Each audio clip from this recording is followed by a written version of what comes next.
Ito po pala guys, yung aming mga gulay. Ayan. Yung ibang mga gulay namin dito sa aming backyard. Ayan. Papakita ko guys yung aming mga okra.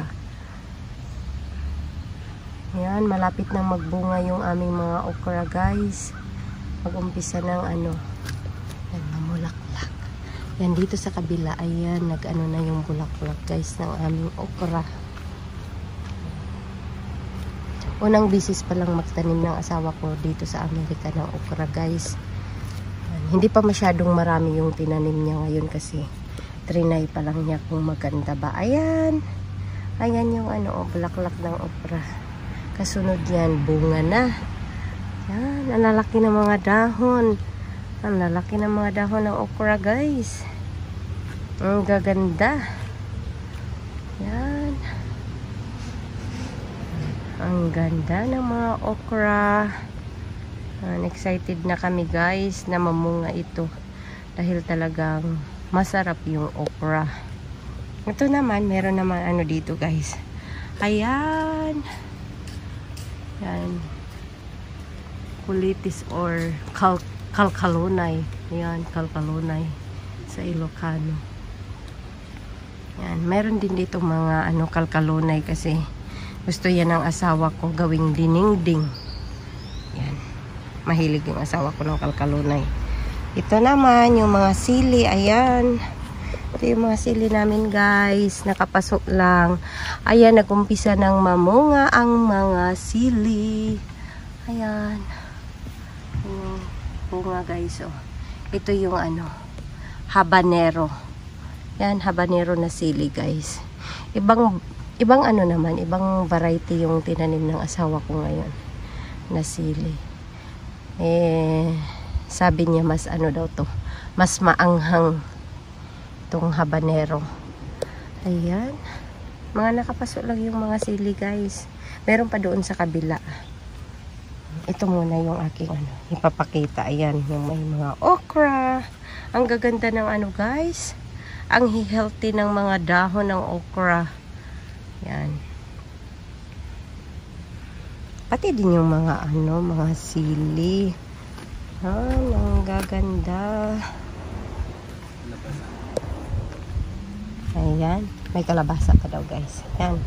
Pakita ko mamaya yung ano, mga kalabasa namin. Dito muna tayo sa kabilang side. Ayan guys. Oh. Kahit hindi masyado itong naiinitan itong mga gulay dito guys. Ano, pagdating lang ng 3 PM, saka lang mainitan talaga dito. Kasi nga, marami kaming mga puno. Okay naman. Maganda naman sila, oh. Maski kulang sa ano, sa sinag ng araw. Okay naman. Ayun, may ilan din tayong mga ano, guys. Mga kangkong. Sabi ko sa asawa ko, bakit ang kunti ng kangkong na tinanim mo? Sabi niya, ano daw, hindi daw pwedeng itanim yung ibang mga ano, mga sanga ng kangkong na nabili namin. Masyado daw bata pa. Kaya ganyan lang. Kukunti lang yung kangkong namin. Pero yung kamote namin, ayan. Kakatapos lang ng asawa kong mag-harvest. Pangalawang harvest na niya kasi nagluluto siya ngayon ng sinigang. Ayan, ang laki na ng ano guys, oh, kalkalunay. Yan, pinapadami yan ng asawa ko yung mga kalkalunay. Sa kabilang side, meron ding mga kalkalunay. Kahit saan na niya nilagay yung kalkalunay. Kasi yan, mahilig yung asawa ko talaga dyan. Pang ano, dinengding. Yan, sinong mahilig dyan magluto ng dinengding din. Ayan, kalkalunay. Ito yung mga kamote namin guys. Ayan. Maski kakatanggal lang ng asawa ko dyan. Ayan, marami pa ring talbos. Ang bilis kumapal ng kamote namin guys. Pangalawang bisis na nag-harvest yung asawa ko ng talbos ng kamote. Pero ayan, marami pa rin. Dito kasi sa amin guys, ang talbos ng kamote ang mahal. Ang talbos din ng kangkong ang mahal. Kaya ayan, talagang nagtatanim yung asawa ko pagdating ng summer para naman kahit papaano makakatipid tayo. Ayan. Na ano naman yung aking kamay, nakikita ata sa video. Ayan. Ito naman, dito naman, yung tira niya na mga sitaw. Yan, dito na niya nilagay. Sayang naman. Nilagay na niya dito. Pero mas marami tayong sitaw doon sa kabila, guys. Yan, yung mga lang to. Yung mga tira, maliliit pa lang sila. Pero yung nandun sa kabila, nag-umpisa ng mamunga, guys. I-video ko rin yun. Yan. Kasi nga, hindi ko ata pa na-video yun na pagdating lang ata ng gabi. Saka ko lang na-video siya. Ganitong araw hindi ko pa napakita sa inyo, guys, kaya i-review ko rin yun. Mainit na kasi doon mainit na doon na banda, kaya ito muna yung i-video ko ngayon. Ayan, ang dami nating mga kamote. Ayan, nakakasave na kami, guys. Di na namin kailangan bumili ng mga talbos ng kamote. Ayan. Kasi gustong gusto talaga namin din yung kamote sa sinigang, lalo na pag isda. Sarap.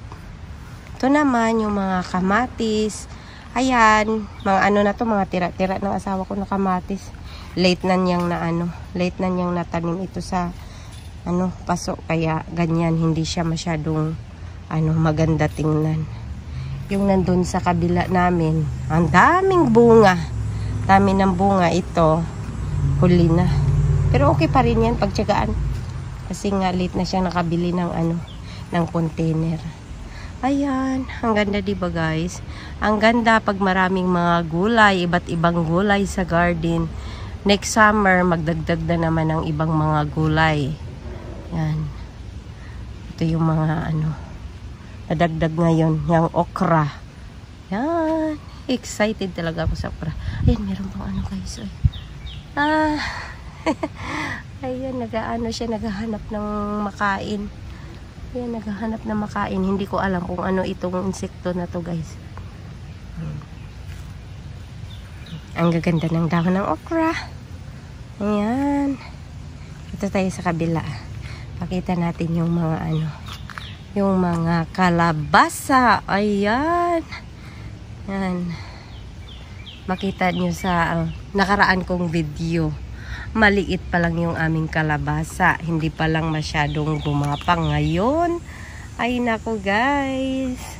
Ang kapal-kapal na ng mga kalabasa. Excited na rin kaming mamulaklak itong aming kalabasa. Ayan, guys. So, dito lang to. Ayan. Ang dami. Marami na yung kalabasa, guys. Iilang puno lang to, pero ayan, ang gaganda. Ang lalaki na mga dahon. Matataba yung kalabasa, guys. Hanggang doon. Meron tayong kalabasa. Yan, pinapagapang na ng asawa ko doon sa may bakod. Kasi para hindi mapunta dito sa kabilang side kasi may mga ampalaya dito. Ayan. Yan naman yung yung puno ng lilac. Dito ko na nilagay, hindi na doon sa harap. Ayun, meron din tayong dito, guys, ito. Fruits ito, guys. Ito yung blackberry. Ayan, maliit pa lang yung blackberry. Ayan, blackberry yan. Maganda din yan. Fruits. Katagalan yan, din yan, lalaki din yan. Kaganda din yan. Ayan. Ang kapal na ng aming kalabasa, guys. Ayun, nandoon na sa bakod. Umakyat na doon sa bakod. Ang gaganda, guys. Ayan. Ang ganda. Ang kakapal na mga kalabasa. Ayan. Marami kami mga gulay talaga, guys. Sa sunod na summer, mas marami pang nito. Maidagdag na ibang mga gulay.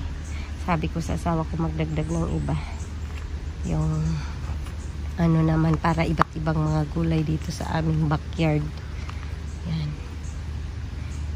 Dito lang muna, guys. Mamaya uli. Ayan. Mamaya uli ang ating ating ibang mga gulay. Din ako sa ibang mga gulay. Ipapakita ko rin yung aming ibang gulay. Sa ngayon, ito muna yung aming mga gulay na aking i-share. Ayan. Medyo mainit na. Medyo mainit na dito guys. Ayan, ganyan guys.